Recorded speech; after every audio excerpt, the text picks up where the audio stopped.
Sir, Ananthkumar Hegde CM ವಿರುದ್ಧ ಮಾತ್ರ ಕುಮಟಾದಲ್ಲಿ ಒಂದು ಕೇಸ್ ದಾಖಲಾಗಿದೆ, ಎಫ್ಐಆರ್ ಆಗಿದೆ. ಅವ್ರನ್ನೆಲ್ಲ ಬಂಧನ ಆಗುತ್ತಾ? ಕುಮಟಾದಲ್ಲಿ ಈಗಾಗಲೇ ಎಫ್ಐಆರ್ ಹಾಕಿದ್ದಾರೆ. ಆ ಎವಿಡೆನ್ಸಸ್ಸು ಮತ್ತೊಂದು ಅದೆಲ್ಲ ಅವರು ಕಲೆ ಹಾಕ್ತಿದ್ದಾರೆ. ಅದಾದಮೇಲೆ ಏನು ಮುಂದಿನ ಕ್ರಮ ಮಾಡಬೇಕು, ಅವ್ರನ್ನ ಅರೆಸ್ಟ್ ಮಾಡಬೇಕಾ ಮಾಡಬಾರ್ದಾ ಅದೆಲ್ಲ ಅವರು ಲೋಕಲ್ ಪೊಲೀಸು ಅಲ್ಲಿ ತೀರ್ಮಾನ ಮಾಡ್ತಾರೆ. ನಾವು ಇಲ್ಲಿಂದ ಯಾವ ಡೈರೆಕ್ಷನ್ ಕೊಡೋಕ್ಕೆ ಹೋಗೋದಿಲ್ಲ.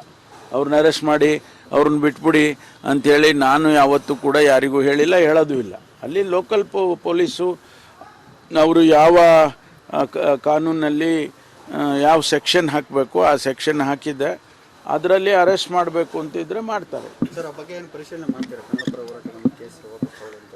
ಇಲ್ಲ, ನಾವೇನು ಈಗ ಅಲ್ಲಿ ಏನು ಪರಿಶೀಲನೆ ಮಾಡೋದಿಲ್ಲ. ಸಭೆಯಲ್ಲಿ ನಮ್ಮ ಇದು ಅಜೆಂಡಾನೇ ಬೇರೆ ಇರುತ್ತೆ.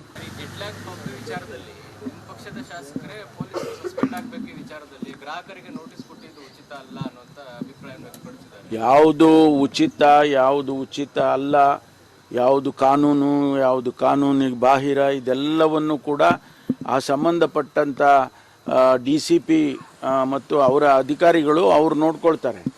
ನಾನು ಹೇಳಿದರೆ ನಾನು ಕಾನೂನು ಬಾಹಿರ ಇದ್ದರೂ ಕೂಡ ಪರವಾಗಿಲ್ಲ ನೀವು ಬಿಟ್ಬಿಡಿ ಅಂತ ನಾನು ಹೇಳೋಕ್ಕಾಗುತ್ತಾ? ಅದು ಆ ರೀತಿ ಆಗೋದಿಲ್ಲ. ಕಾನೂನು ಎಲ್ಲರಿಗೂ ಒಂದೇ ಇದೆ. ಅದ್ರ ಪ್ರಕಾರ ಅವರು ಕ್ರಮ ತಗೊಂಡಿದ್ರೆ ಅದನ್ನು ನಾವು ಒಪ್ಕೊಳ್ತೇವೆ. ಸರ್, ಕನ್ನಡ ಪರ ಹೋರಾಟಗಾರರ ಮೇಲೆ ಕೇಸ್ ವಾಪಸ್ ಪಡಿಬೇಕು ಅನ್ನೋ ಒತ್ತಾಯ ಇದೆ. ಇವತ್ತಿನ ಮೀಟಿಂಗ್ ಇವತ್ತಿನದ್ರಲ್ಲಿ ಏನು ಗೊತ್ತಿಲ್ಲ. ಯಾರಾದರೂ ಅದ್ರ ಬಗ್ಗೆ ಕೇಳಿದ್ರೆ ಅದಕ್ಕೆ ಸರಿಯಾದ ಉತ್ತರ ಕೊಡ್ತೀವಿ. ಸರ್ಕಾರ ಮುಖ್ಯಮಂತ್ರಿಗಳು ಇರ್ತಾರೆ, ನಾನು ಇರ್ತೇನೆ. Thank you.